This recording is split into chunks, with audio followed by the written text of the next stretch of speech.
Hello everyone, this is Mumbo and welcome back to another episode on the Hermitcraft server. It is episode 99 and today I have got some rather interesting news to start off today's episode. As you guys know, when I record these episodes I tend to have a plan, okay? I always have a plan of action because if I didn't have that, they'd just be a complete jumbled mess.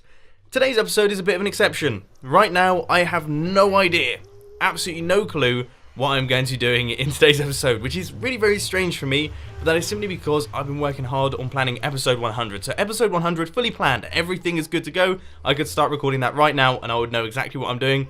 Episode 99 on the other hand, hadn't even thought about it. I just sat down and started recording and I was like, oh yeah, what am I actually doing in today's episode? I don't have anything for it. So what I decided to do is I've sent out a tweet on Twitter asking for what you'd like me to do in the episode. And I have to say, there have been a large number of responses, so hopefully there's some good ones in there. The public has spoken, and they have responded with BATCAVE, so I think it's only fair that we enter this thing in the most stylish way we possibly can. You ready? We're going to hit the button, and hopefully this system still works. I'm going to jump off the edge, and we are going to try our best to fly through the Elytra door. Now, at one point, I got quite good at this, but oh my word, we are coming in very hot here. I would class that as a success. I don't know how we didn't die then. We seem to have hit the top of the roof, but then sort of bounced through the door. That's definitely not the Batman way of doing things. I feel like he'd have a lot more finesse than I just had, but you know what? That's good enough for me. So for those of you who haven't seen my videos in a while, this is the Batcave right here. Now, I'd say I built this probably about 20 episodes ago, maybe even more. You know, time really does fly on the Hermitcraft server, so this thing could be quite old. But I love the place. I think it's absolutely fantastic. There's loads of things going on. We've got combat training going on underneath and everything like that. But it probably could do with just a tiny bit more love. So we're going to chuck in some extra redstone contraption here, do a few extra builds up in this area especially, and hopefully get it back to its former glory. So the first thing that really needs working on is the entrance to this place. This is actually a 4x4 vault door. You wouldn't be able to tell because it seems to be permanently open. But the other thing that's worth mentioning is I have actually covered up our hidden activation device. Somewhere around here, there is a stone block that if you break it, it will be replaced. I think it was actually that one, yeah, by the look of things it was. So you'd break the stone block and then it will be replaced by this stone generator down at the bottom. But apparently the stone generator has now completely stopped working. So we're going to remove all of this and replace it with a combination lock. Because this combination lock is going to require a few comparators, I thought this would be a good opportunity to wipe out all of the nether quartz that I currently have in my storage system from doing that massive nether excavation in the previous episode. That thing was enormous, and we managed to get about 3 stacks of this stuff, which isn't too bad. So as you guys know, there are quite a large number of possible combination locks. I personally have designed about 1 billion of them, but I thought I'd do something slightly different today by doing a 2 item frame combination lock. So here we have 2 item frames. Each one has got 8 different positions, which means we've got 8 possible combinations per item frame, meaning 64 possible combinations in total, which is pretty impressive for this little 3x1 area right here. And the redstone should, in theory, be pretty simple. We've got the basics right here. Now, in terms of the logic, we just need to create an AND gate for these 2 bits of redstone, which will work out if both of these redstone are active. If they are, then it will open the door. But then we need to do an OR gate, which works out if any of this redstone is active. If it is, then we close the door because one of the item frames isn't in the correct position. I hope that makes sense. I'm still trying to come to terms with it myself. Amazingly enough, guys, this thing seems to be working first time. I don't know how I've done it. I have no clue how I've pulled it off because you guys know what I'm like. But now I just need to run the input into the door and oh dear. Something had to go wrong at some point, didn't it? And I just created a hyper fast redstone clock with my large piston door. Should we see what the damage is? My word, it doesn't seem to be damaged in the slightest. We'll take a look in the next couple of seconds and see if anything really bad has happened. But for now, a repeater has to go there. And I guess we run the redstone output like this. And there we go. That should open it. Yeah, it seems to be working. So right now we have got the correct combination. Now we have the wrong combination. It closes up until we get the right combination again. This is working! First time! Even with me creating a hyper-fast clock inside the redstone circuitry for this thing. That's ridiculous! The most robust door I've ever designed. Now, I've just set my combination by placing items inside the furnaces. So you can see we've got 64 in the bottom furnace, which means that the item has to go all the way around over to there to work. And then we have this one with just 7 items in the furnace, which means that our item frame is in position number 1. Or I guess position 2. No, position number 1, because we take this one as position 0. So what I'm going to do now is I'm going to cover up all of this area right here. Lovely terraforming there. And let's give it another quick tester just to make sure that it's working. It appears to be fine. Unless you do that, in which case it's still fine. I honestly can't get over how much of a battering this door seems to be taking and still fully functioning. Awesome. Okay, so this thing is working absolutely perfectly. Really, really happy with that design. Now it's time to move on to the internals of the Batcave. Next plan of action, I want to build an armory in this area right here. So an area in which I can choose what armor I want to be put on. Now, this is going to be mostly for decoration. I highly doubt I'm going to be using it too often, but this is the Batcave, okay? It's not exactly a useful area. I just want things to be looking cool. Now, don't get me wrong, just because I'm not going to be using this thing too often doesn't mean it's not going to be fully functional. If I wanted to use this thing every day, then I could happily without any issues whatsoever, but I probably won't, simply because, well, I've got an insane set of armor. I mean, look at this thing. It's ridiculous. Why would I want to change out of this? I probably won't. But this build is going to look insane in the Batcave, and that's definitely the most important thing. So now comes the rather tricky job of trying to get each independent item of armor to go into each different hopper line to make their way into the dispensers so that they get put on the character accordingly. It's quite tough, actually. So we've got one dropper here, we've got one dropper here, and then we're going to have another dropper down at the bottom, but we need another dropper to do the boots, or whatever item of armor is left. And right now, I really can't work out how I'm going to do that. I don't know if I'm just being silly, but my brain isn't allowing it to happen. After a lot of head scratching, I think I have come up with something that's actually going to work here. So we have got a dropper facing downwards, which is going to drop an item out into the air, which will then fall into hoppers, and they'll be taken across like this. We have these ones, which are going to go into a hopper line that's running across like that. We're going to have these ones up at the top, which will be a hopper line going across here, and then these ones, which will be a hopper line going across here. I think that's going to work, and it's going to look like hopper mayhem. I've brought along a full stack, which is in my chest over there. Hopefully that's going to be enough. Not 100% certain, though, because there's tons of hopper lines going through this thing. I apologise to all the members of the Hermitcraft server. My base is about to get laggier once again. Now, my original plan was to have the dispenser system in the center right here. So you stand right here, you stand on a pressure plate, or you hit a button in there, and that will activate the entire system. There is a slight issue though, and that is the fact that these buttons right here would power the top dispenser, which means that it basically wouldn't work. So we're going to have to close up this area here, and we're going to have to build that dispenser system somewhere over here. Will that look cool? I think that will look quite cool, but once again, it will use a ton more hoppers. So we're basically going to add more hoppers into the situation, which is already very hoppery. I think everything is going well. So we've got a hopper line making its way down there that needs to be up here. Currently doing this hopper line, which needs to be up there, and then the other hopper line, which going to the top, is going to go across the top here. And as you can see, I've sort of broken through into the landscape. We might need to do some extra terraforming here, but it's looking good. I think this thing's actually going to work, which is quite surprising because this is a very tightly compacted mess. We are now on our second stack of hoppers, ladies and gentlemen, but the final hopper line is just making its way in, just like this. And that's going to go in front of all of these hoppers right here. And then I guess we should probably give this thing a tester and just make sure that all of the items end up in the right place. So what I'm going to do is I'm going to throw my helmet into this one right here.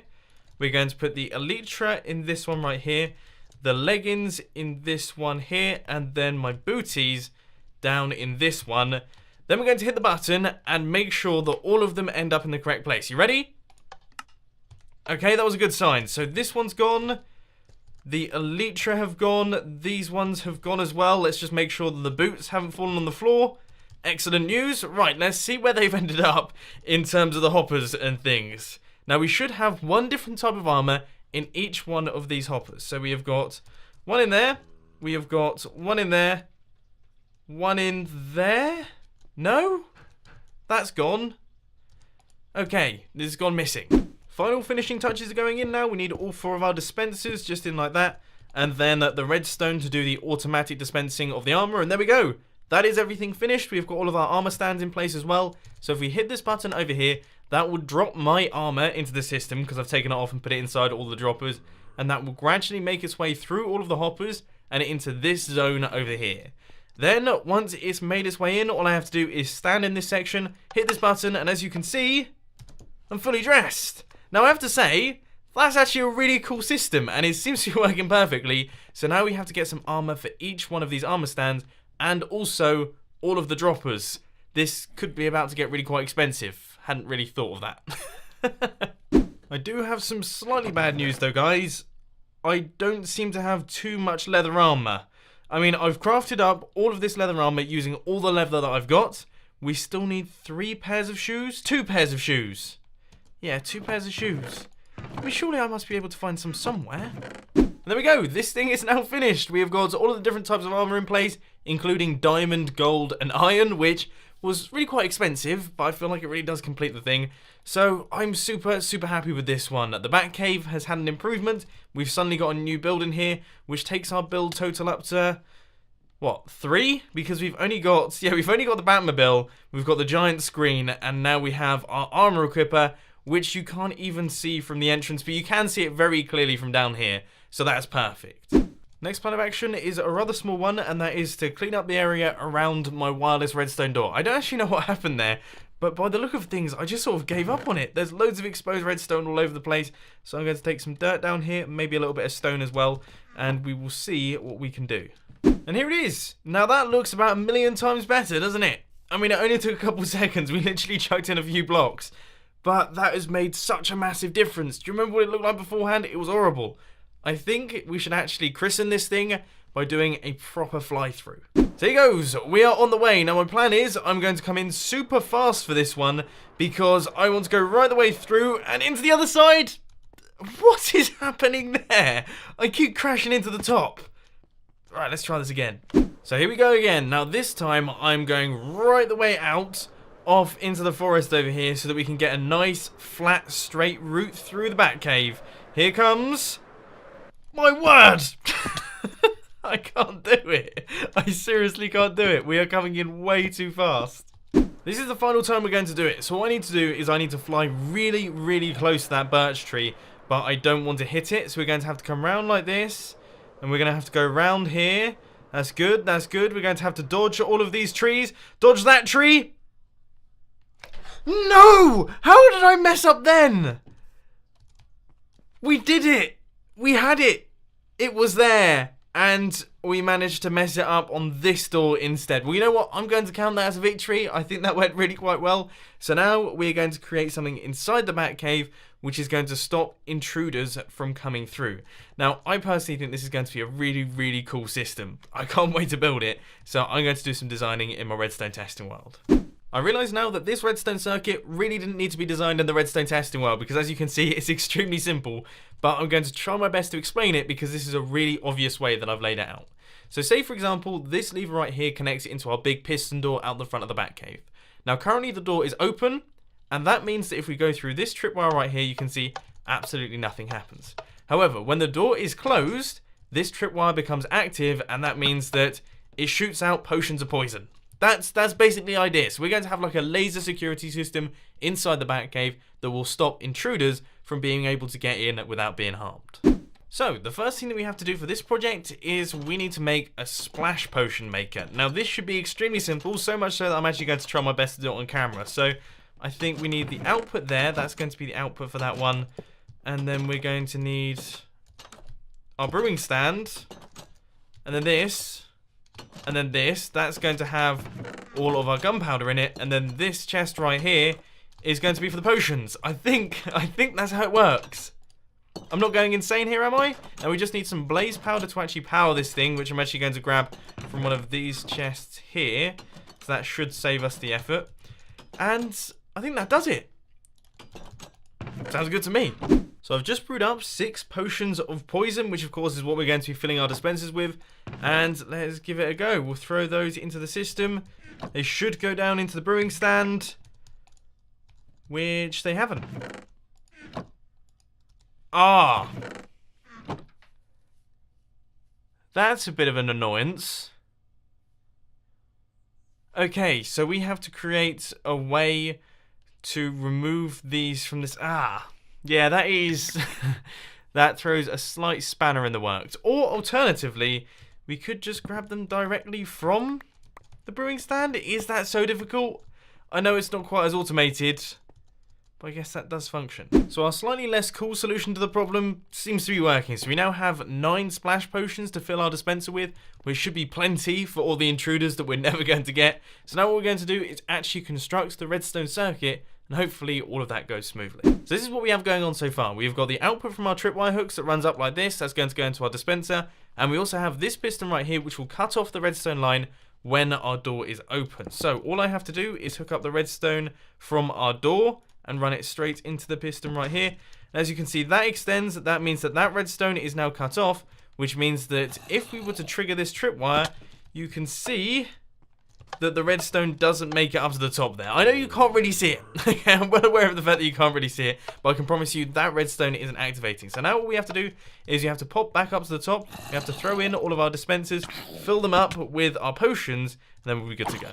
Now, one thing that I have just thought is, if we fly in using this door right here, and this door is closed, obviously, number one, we are currently trapped in the Batcave, but number two, we will be considered an intruder and we'll be bombed by all of these potions, which wouldn't be particularly good. So what I'm going to do is I'm going to add in an input over here, which is going to run directly into this line of redstone, which should open up our piston door. Now, the only thing is that it is going to have to make its way through here, and it's probably not going to be the prettiest thing in the world, because we're also going to have to add in a pulse extender. But I think I can make it work. And even though we are dismantling half of the Batcave right now, I imagine it will look pretty cool in the end, especially when we have an awesome working system. I've now completed all of the redstone. Everything is now finished. I do believe everything is hooked up. We've got the potions inside the dispensers. We have got our button with the pulse extender to allow us to open the door from the inside. Fingers crossed, it's all fully functional, and fingers crossed, nothing goes wrong here. So we're about to test out all of this stuff for the first time, and I hope that it works. So the first thing that we've got to test is, of course, the intruder system. This is the whole reason that we're building this thing. And if I just walk over this tripwire here, yep, that works perfectly. Right, we have got poison 2 for the full length of time. Around about 16 seconds, I do believe, and that is brutal. Look, I'm taking some serious damage here. We're down to 3 hearts, 4 hearts. That's pretty good. I would be scared. I would be very scared to actually intrude in this place. And now I've got to be careful because there are mobs around here. I haven't done a particularly good job at lighting up this area. So we've got to be very careful indeed. And now what we're going to do is we're going to test out the button system. That seems to work. And if we walk over the tripwire, then it doesn't trigger. Fantastic. This thing is fully functional. Excellent news. So we now have a working security system on the inside of the Batcave. The only slight thing is that is the correct combination. The door is just closed because I broke all of the redstone, and now I can't get back in. And I have 3 hearts, and this guy's chasing me. This is not a good end. And I've just thought that because the door is closed, I can't actually get into the Batcave because, of course, the intruder system is switched on. This is really bad. I guess I'm just going to have to fly in. So now that we've got ourselves an awesome combination lock, we've got a new armory up at the top here, and also a fully functional laser security system in the Batcave, I think it's about time that we leave this area behind. We're going to change up the combination, wait for the pulse extender to go through, and then eventually our door will close behind us. And there it is. The Batcave is fully locked up and fully secured. And now we're going to pop up into the Mumbo Jump Drone because, well, we've got a few bits to do up there.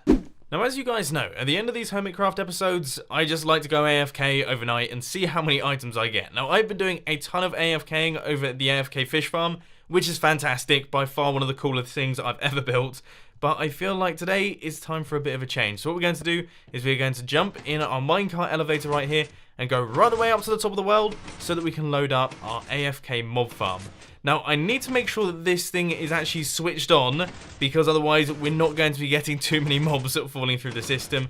But in theory, we should end up getting a ton of items, and most importantly, a bunch of gunpowder, because at some point in the near future, I want to be using a large quantity of TNT.